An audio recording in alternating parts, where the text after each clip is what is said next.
Une des raisons du malaise français, c'est que la France, actuellement, a perdu certaines de ses qualités, certaines de ses spécificités, notamment au niveau de la langue. La pratique de la langue s'est corrompue, s'est banalisée, s'est nivelée, et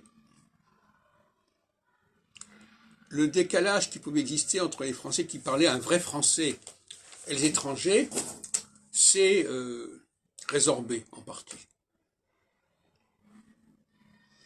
Et je suis favorable à l'idée de restaurer le français dans toute sa complexité, dans toute sa subtilité, de façon à ce que l'accès au français ne soit pas si simple que cela, ou plus exactement, et ça c'est la thèse que je développe actuellement, il y a un français d'en haut et un français d'en bas.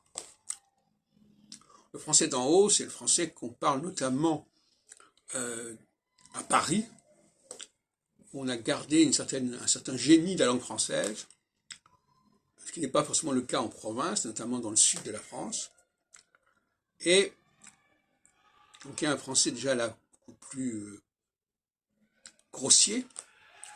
Et évidemment, il y a aussi le français des Anglais, qui est un français complètement déformé et appauvri. Mais là où je crois qu'il faut faire attention, il faut être extrêmement tolérant à ce sujet. Au contraire, paradoxalement, plus les gens s'éloignent du vrai français, plus ils font apparaître leurs différences.